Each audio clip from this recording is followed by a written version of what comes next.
करवाया हुआ है। मैं समझा देता हूँ चलो बाकी लोगों को भी कि कैसे करेंगे आप लोग।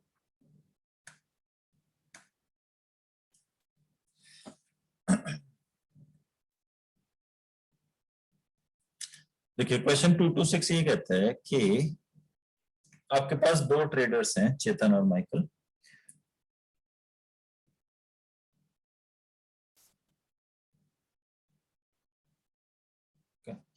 अब जो चेतन है और माइकल है, इनकी बाय और सेल की जो स्ट्रैटेजी है वो डिफरेंट डिफरेंट है।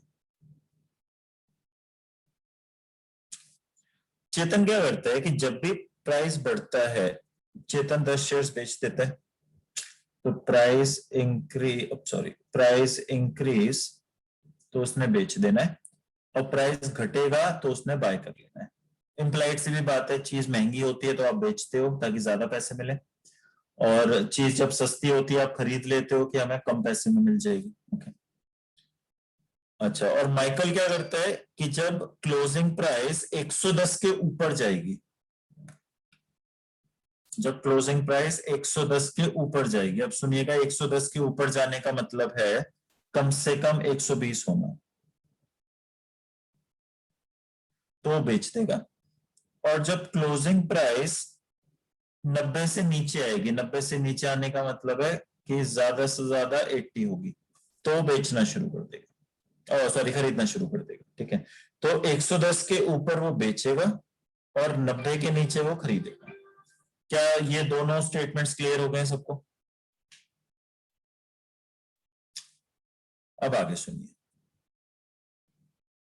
अब आगे सुनिए। आगे ये कहता है कि कहानी जो है वो 5 दिन की है। At the beginning of the first day price was 100 rupees, कि दिन के पहले दिन के शुरुआत में, at the start of day 1, at the start of day 1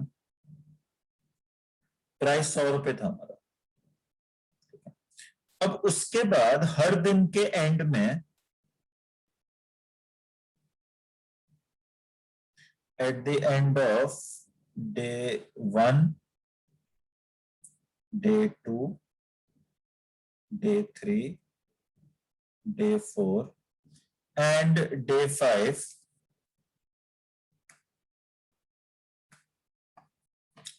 day 1, day 2, day 3, day 4 and day 5, price या तो आपका 10 रुपए बढ़ेगा या प्राइस आपका 10 रुपए घटेगा। हर दिन के एंड पे या तो प्राइस 10 रुपए बढ़ता है या 10 रुपए घटता है, सेम नहीं रहता। मतलब हर दिन प्राइस ने चेंज होना है, और जो चेंज होना है वो 10 रुपए से चेंज होना है। एंड मुझे ये भी पता है कि एट द एंड, आगे पढ़िएगा उसी में आगे लिखा हुआ है, मैं जब तक टेबल बना रहा हूं,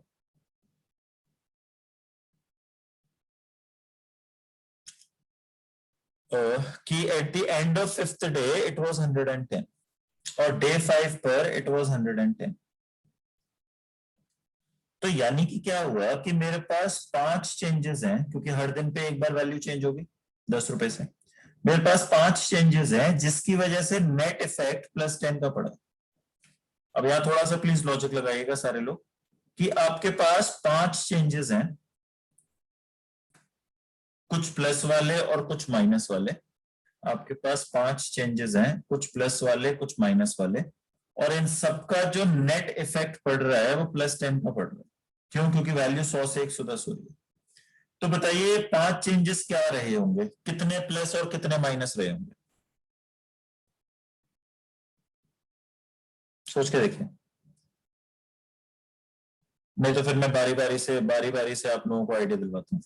क्या 3 प्लस और 2 माइनस होने चाहिए? ये बात दिमाग में क्लियर बैठ रही है कि 3 प्लस और 2 माइनस होने चाहिए? किसी को इसमें कंफ्यूजन है तो पूछ लो एक बार। ओके, तो चलो हमने ये पता लगा लिया, कंफ्यूज्ड हो क्या? अनुष्का बताइए। So I don't understand. अच्छा कोई बात नहीं, मुझे एक चीज बताइए, अगर 5 दिन प्लस होता तो वैल्यू क्या होती लास्ट में? If every day the value increases by +10, तो Yeah. वैल्यू क्या होती है एट द एंड? 150. 150. एक्सीलेंट. अब सोचिए 4 दिन वैल्यू बढ़ती है और 1 दिन वैल्यू कम होती है, तो फाइनल वैल्यू क्या होगी? 140. हाँ, 4 दिन बढ़ती है और 1 दिन कम होती है. 130. 130. Okay, got it. Yes. Got it. Yeah. Alright. सारे लोग क्लियर हैं इस मामले में? ओके.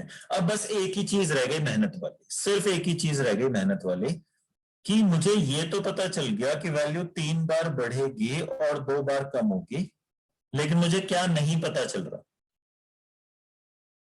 क्या नहीं पता चल रहा? किस ऑर्डर में होगी, कि किस ऑर्डर में होगी, कि कब बढ़ेगी कब कम होगी, हमें ये नहीं पता. तो बस आप मुझे इसके ही सीक्वेंस बनाने हैं कि कब बढ़ेगी कब घटेगी. तो यहां पर आपको अब 10 सीक्वेंसेस बनाने हैं बारी बारी से. 1 2 3 4 5 6 7 9 एंड 10. आपको ये 10 सीक्वेंसेस बनाने हैं कि वैल्यू कब कब बढ़ेगी और कब कब घटेगी. क्या मैं ये सीक्वेंसेस बना दूं? हैंडल कर लेंगे हम लोग. लेकिन मैंने क्या माना कि जो वैल्यू 2 बार घट रही है वो पहले 2 दिन है, तो बाकी के सारे दिन इंक्रीज होना चाहिए. फर्स्ट और थर्ड पे इंक्रीज कर दो.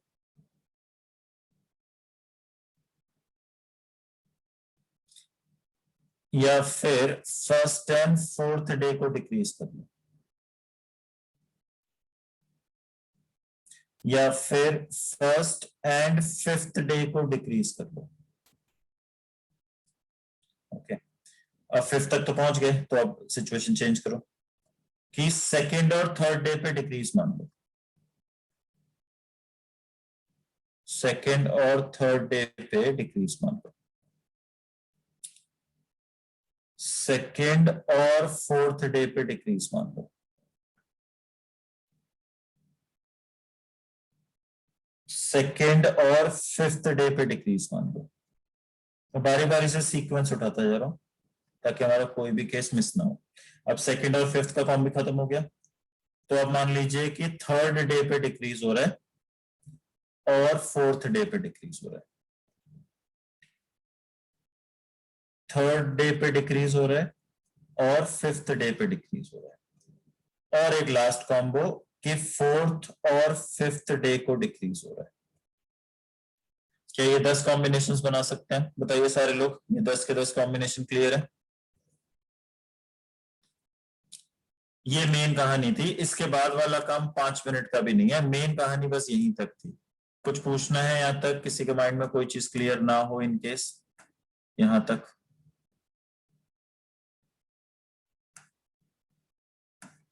सर नंबर ऑफ केसेस कैसे पता चलेंगे सर? 10 ही हो मतलब पहले से 5C2 कि 5 में से Okay. मुझे 2 जगह माइनस रखना है, तो 5 में से 2 जगह माइनस रखना है, तो 5C2 हो जाएगा 10 नंबर ऑफ केसेस.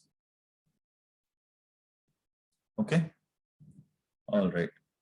तीसरी चीज,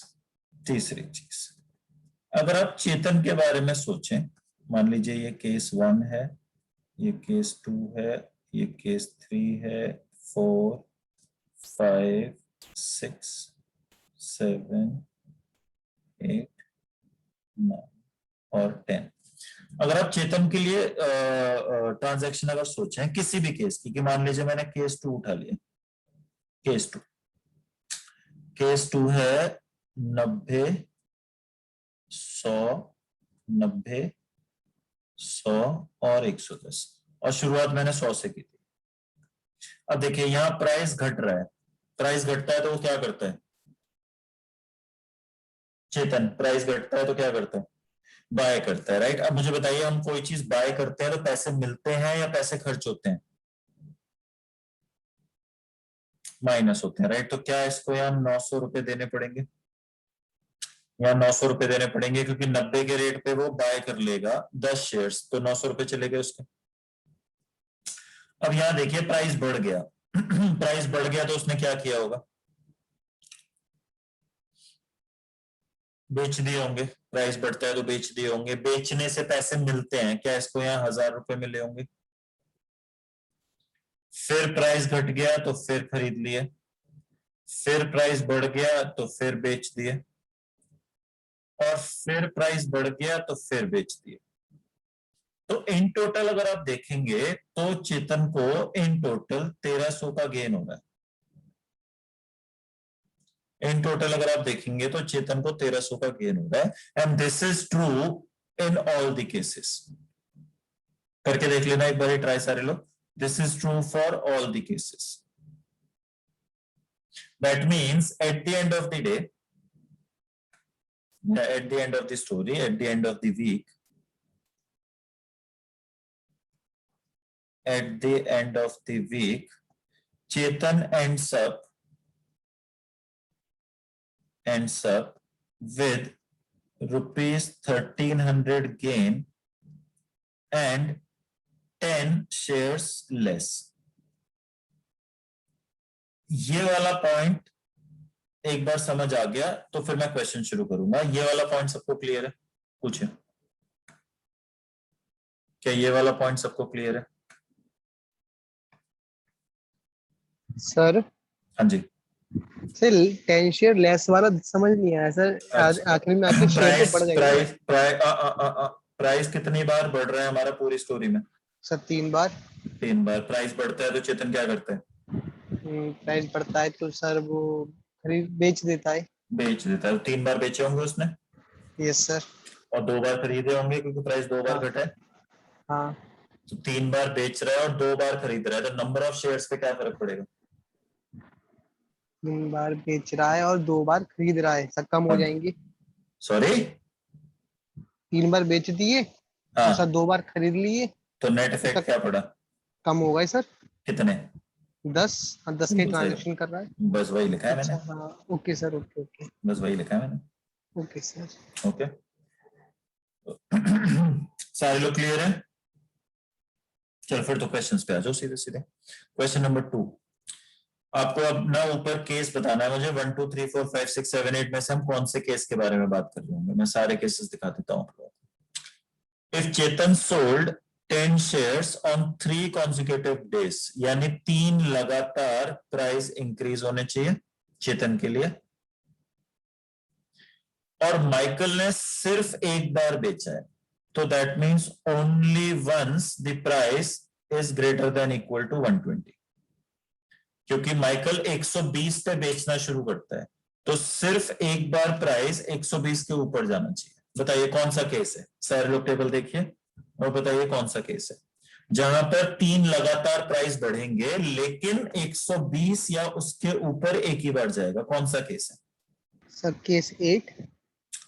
केस 8 में 120 के ऊपर 3 बार है बेटे। केस 8 सॉरी, नहीं केस 8 में 3 लगातार बार इंक्रीज नहीं है। No sir, sorry case 7। Case 7 नहीं तो केस 7 में भी 3 लगातार इंक्रीज नहीं दिख रहे। सर है तो सर 100, 110 और 120। तो ये इंक्रीज 3 हुए या 2 हुए? अच्छा हाँ। क्या केस 4 के बारे में बात हो रही है यहाँ पर? क्या केस 4 के बारे में बात हो रही है यहाँ पर?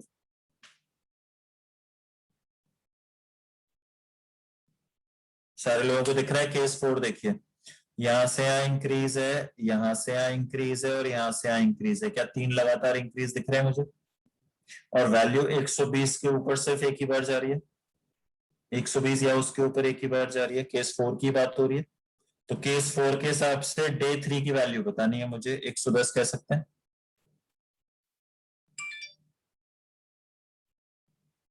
ओके अच्छा, क्वेश्चन नंबर 3 या क्वेश्चन नंबर 3 बाद में। Question number 4, if Chetan ended up with rupees 1300 more than Michael। अब मुझे पता है कि चेतन के पास तो हमेशा ही 1300 रुपए होते हैं, हमेशा ही 1300 होते हैं, तो पक्की बात है माइकल के पास 0 होंगे। तो यानी माइकल ने बेचा नहीं होगा कुछ भी, और अगर कुछ भी बेचा नहीं होगा तो प्राइस आपका 110 तक ही रह गया होगा। बोलिए सारे लोग।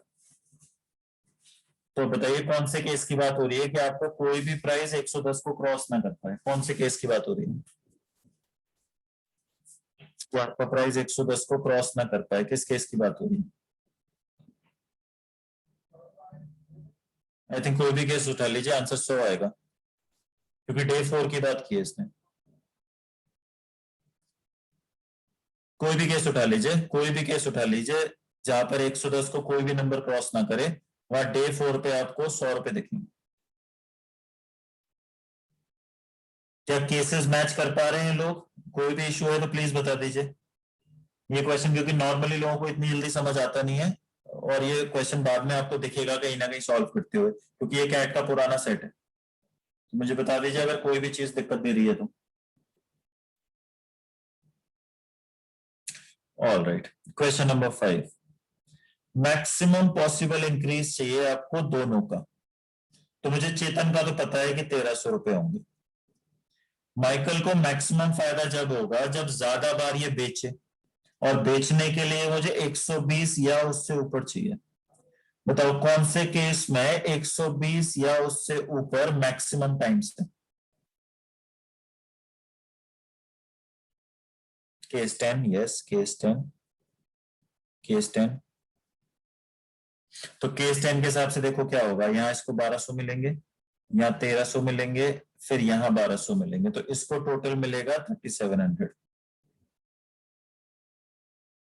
तो इनका मैक्सिमम प्रॉफिट होगा मिला के 5000। हैंडल कर लेंगे सारे लोग? बोलिए, समझ आ गया सबको कि कैसे क्वेश्चन पढ़ के हमें केस ढूंढना है? एवरीबॉडी